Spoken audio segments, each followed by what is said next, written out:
Max भूपा ने रीएश्यू नाम से एक comprehensive health insurance plan launch किया है। इस प्लान के तहत इंश्योरेंस पॉलिसी में कवर हर व्यक्ति को किसी भी तरीके के हॉस्पिटलाइजेशन पर 1 साल में कई बार पूरे सम इंश्योर्ड तक का इंश्योरेंस कवर मिलेगा। इसका मतलब यह है कि 1 साल में अगर इस पॉलिसी में कवर सदस्यों को कई बार अस्पताल में भर्ती कराने की जरूरत पड़ती है तो हर बार उन्हें पूरे सम इंश्योर्ड तक का इंश्योरेंस कवर मिलेगा। इस पॉलिसी के तहत कोविड-19 की वजह से हॉस्पिटलाइजेशन भी कवर होगा। तो चलिए जानते हैं कि मैक्स भूपा हेल्थ इंश्योरेंस के लाभ क्या होते हैं। नंबर 1, दैनिक नकद लाभ। विविध खर्चों के लिए आपको 45 दिनों के अस्पताल में भर्ती करने की अवधि के दौरान एक दिन में लगभग 4000 रुपये का नकद समझौता मिल सकता है।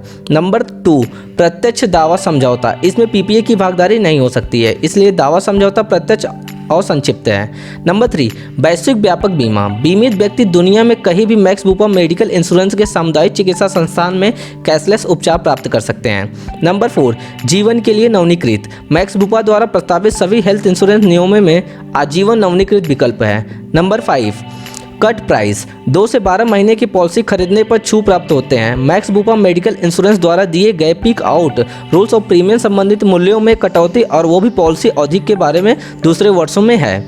नंबर 6, गंभीर बीमारी योजना। कवरेज के तहत एक विशिष्ट महत्वपूर्ण बीमारी के निदान के मामले में बीमित व्यक्ति को एक मुक्त राशि का भुगतान किया जाएगा। वह आपूर्ति या 30 दिनों के लिए जीवित रहता है या रोग का निदान प्रयुक्त करते हैं। Number 7, personal accident plan. अपनी आधार पॉलिसी से जुड़े इस राइडर के साथ आप एक संयोग से मरने के मामले में बीमा राशि का भुगतान कर सकते हैं, समग्र विकलांगता और आंशिक विकलांगता को समाप्त कर सकते हैं। नंबर 8, कर लाभ। आयकर अधिनियम 1961 के 80D के तहत हेल्थ इंश्योरेंस कवरेज दिशा में भुगतान किए गए प्रीमियम पर कटौती हो सकती है।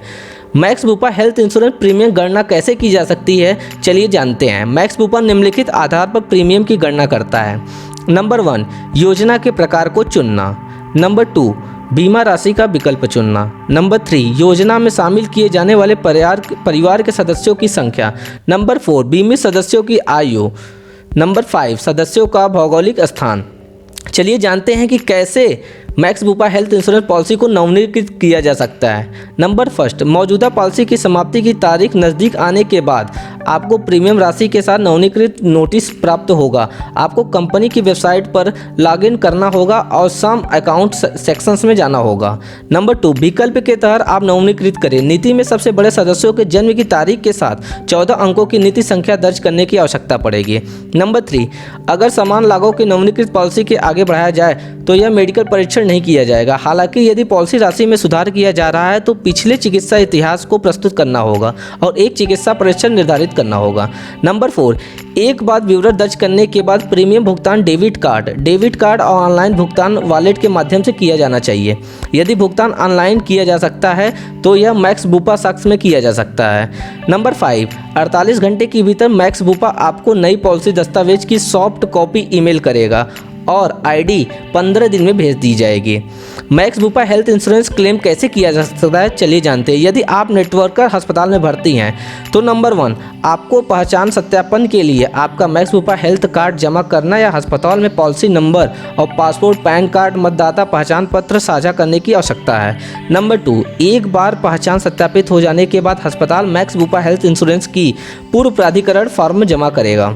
नंबर 3, मैक्स भूपा ईमेल या फैक्स के माध्यम से नेटवर्क अस्पताल की समीक्षा करेगा और इसकी पुष्टि करेगा। साथ ही आपको अपने मोबाइल नंबर एसएमएस के जरिए भी कंफर्मेशन मिलेगा। नंबर 5, सभी औपचारिक पूरी होने के बाद मैक्स भूपा अस्पताल के साथ संवाद करेगा और दावे का निपटाना करेगा। यदि आप गैर नेटवर्कर अस्पताल में भर्ती होते हैं तब क्या होता है। नंबर 1, आपको अस्पताल में उपचार खर्च का भुगतान और अस्पताल में भर्ती होने के 48 घंटे के भीतर मैक्स भूपा को सूचित करने की आवश्यकता है। नंबर 2, डिस्चार्ज के दौरान आपको अस्पताल में सभी आवश्यक दस्तावेजों को इकट्ठा करने की आवश्यकता होगी जो दावा प्रस्तुत करने के लिए आवश्यक है। नंबर 3, इसके बाद आपको दस्तावेजों और अपनी आईडी के आयु प्रमाण के साथ पूरा दावा प्रमाण मैक्स भूपा को भेजना होगा। नंबर 4, मैक्स भूपा दस्तावेज की समीक्षा करेगा, फार्म का दावा करेगा और उचित निर्णय होगा।